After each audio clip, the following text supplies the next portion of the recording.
त्रिपाठी, हर्ष जी आपका असेसमेंट पहले मैं चाह रहा हूं जो आशुतोष कह रहे हैं उस पर बोलिए, उसके बाद अपना असेसमेंट दीजिएगा। नहीं, मैं तो यही कहूंगा कि आम आदमी पार्टी को सद्बुद्धि होती तो किसी और की जगह आशुतोष जी को रखते, तो कम से कम संजय सिंह के अलावा एक और व्यक्ति होता जो बोलता रहता। पता नहीं क्यों सद्बुद्धि नहीं आई। और एक चीज और मैं बताऊं मानक आपको, जो एक बार राजनीति में चला जाता है उससे नेतागिरी नहीं छूटती। इसको बड़ी स्पष्टता समझिए, वो कोई न कोई रास्ता तलाशता रहता है राजनीति का। ये बहुत गंभीरता से मैं कह रहा हूं। और चूंकि ठीक है, मैं तो सब में जितने लोग हैं उन सब में सबसे कम अनुभव है, लेकिन ये मैं अपने अनुभव से बता रहा हूं। जो राजनीति में गया, नेता लौटता नहीं है, नेता नेता होता है, वो जानता है कहां कब क्या करना है। लेकिन अब मूल बात पर आते हैं। एक तो ये कि आप लोगों को चर्चा शुरू करनी चाहिए थी, क्योंकि भारतीय जनता पार्टी की लिस्ट आ गई। हाँ। आप उस लिस्ट को देखिए तो समझ में आएगा कि बीजेपी करती क्या है। बिहार से नितिन नवीन के अलावा दूसरा जो नाम है, खाटी संघी हैं, दलित हैं, उनका परिवार भी संघी है। अभी वो लड़के हार गए थे, जो लोकसभा का चुनाव है वो हारे, विधायक रहे हैं, और उनको भेज रही।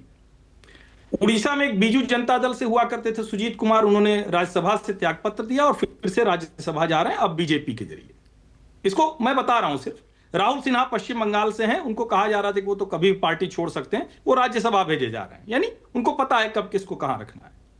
दूसरे जो लोग हैं उनमें विधायक हैं, मंत्री हैं, अपर असम से आते हैं, वो मंत्री हैं, उनको लाया जा रहा है। यानी कहीं भी कोई डिसेंट जैसी चीज नहीं है, नंबर एक। दूसरा, 9 लोगों में से 6 लोग 50 से 60 के ब्रैकेट में हैं।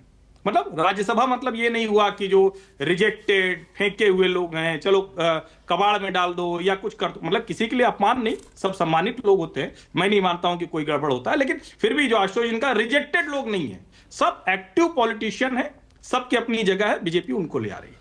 अब सबसे महत्वपूर्ण बात, मानक जी, आपके शो पर विधानसभा चुनाव के परिणाम से पहले और बाद भी मैंने कहा था कि भारतीय जनता पार्टी बहुत मजबूती से सरकार बनाने जा रही है, और मैंने यह भी कहा था कि नीतीश कुमार मुख्यमंत्री नहीं होंगे। अगर आप लोग अभी भी उन्हें मुख्यमंत्री के तौर पर देख रहे हैं तो मेरी समझ कम है। ज्यादा पॉलिटिकल पंडित लोग हैं वो कह रहे हैं कि अब हटाए जाएंगे, लेकिन ठीक है, ये होता है भाई, संवैधानिक पद पर जो बैठा है उसको वैसे ही देखते हैं। लेकिन बिहार में जो बदलाव होना था वो हो चुका है। मतलब आप लोग अगर इसको कह रहे हैं कि अब निशांत के आने से बदलाव होगा, निशांत का आना तय था। यह भी मैंने आपके इस शो पे कहा था, सभी जगहों पर मैं ये बात कर रहा था, वो आना तय है। भारतीय जनता पार्टी एक काम करती, नी जर्क रिएक्शन नहीं देती, वो इस चीज से बचती है। और उसके पीछे कहीं ना कहीं वो जो संघ का एक जो संघ का सिस्टम होता है कि बहुत सामान्य भाव में चलते हैं, आपको समझ में नहीं आता कैसे क्या करना है, वो धीरे धीरे दिख जाता है। आप उसको कहते रहिए कि वो जेडीयू पे दबाव बना रहे हैं या कुछ कर रहे हैं, वो जिसको कहते हैं ना कि वो चीनी दूध वाला मामला हो गया, आप नहीं पकड़ पाइएगा। आप कोशिश करके, हम लोग चाहे जितना पॉलिटिकल पंडिताई करते रहे, लेकिन भाजपा की राजनीति, मेरा यह मानना है निशांत कुमार का आना कोई परिवारवादी राजनीति नहीं। और जो निशांत कुमार पर बोले, पहले राहुल गांधी को राजनीति से बाहर करने का साहस दिखाए। अगर नहीं दिखा रहा है तो फिर वो कुछ तो ईमानदारी नहीं है पूरी पूरी। और जैसे कहते हैं ना कि अमित शाह 3 दिन नहीं रहते हैं दिल्ली, अरे कमाल की बात कर रहे हैं, हमारे राहुल जी हैं कुछ महीना छोड़िए तो भारत ही छोड़ देते हैं। कर्मठ लोग हैं, ऐसा नहीं है। मतलब आप इस चीज को जरा समझिए। और एक बात पर मैं एकदम सहमत हूं, राज्य का नेता अगर राज्यसभा या लोकसभा जाकर राजनीति करने की सोचे तो इसका मतलब वो राजनीति नहीं कर पा रहा है, फिर वो अखिलेश यादव हो या तेजस्वी हो। मेरा मानना है कि अगर माता प्रसाद पांडे की जगह अखिलेश यादव विधानसभा में बैठते होते तो उसका इंपैक्ट होता, और तेजस्वी यादव राज्यसभा में गुम हो जाएंगे। एकदम मैं सहमत हूं जो और लोगों ने कहा, विद्वान लोगों ने, मेरी एकदम ये पक्की समझ है। ये राजनीति ही नहीं होती भाई। राजनीति का सीधा सा मतलब है जहां लड़ना है। अच्छा, आप कहें कि लड़ाई छोड़ के हम यहां से बैठ के करेंगे, टीवी, प्रेस कॉन्फ्रेंस और सोशल मीडिया, ये राजनीति आपकी चल रही तो उसको बड़ा बना सकता है, राजनीति को बड़ा नहीं बना सकता है मानक जी। उसके लिए जमीन ठीक है, आपकी बहुत सारी बातों से मैं सहमत हूं, लेकिन एक बात से सहमत नहीं हूं हर्षवर्धन जी। बाकी सारे जो परिवारवाद हम लोग करते रहे हमेशा, अब जब निशांत कुमार जा रहे हैं राजनीति में, हम कह रहे हैं वो है ही नहीं परिवारवाद, ये कैसे भाई हर्ष जी? नहीं, देखिए, ये तो कोई कह ही नहीं सकता निशांत जी के पुत्र हैं तो परिवारवादी हुआ।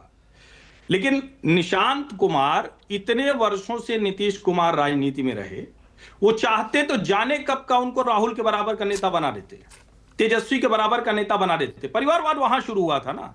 और अब नीतीश कुमार अपने सक्सेशन प्लान पर है।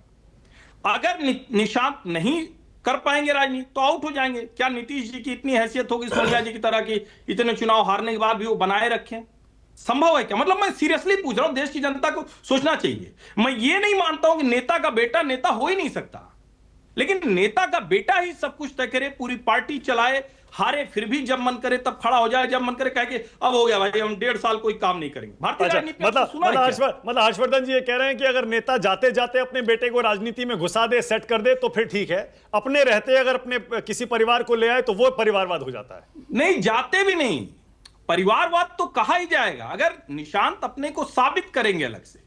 मैं फिर कह रहा हूं, क्या राहुल और प्रियंका ने ऐसा कुछ साबित किया? मैं तो फिर वो सवाल पूछ रहा हूं, इसको पूछिए। अच्छा, पता है हर्षवर्धन जी जब आप बोलते हैं ना, एक तो सतीश जी सुन रहे, 2 बार उंगली उठा चुके, आशुतोष ने भी उंगली उठाई। पहले आशुतोष क्या कह रहे हैं, बोलिए। अरे दोनों लोग हमसे विद्वान हैं तो उंगली नहीं उठाएंगे। मैं हर्षवर्धन जी से एक बात में पूरी तरीके से सहमत हूं, पूरी तरीके से सहमत, उसमें कोई दो राय नहीं।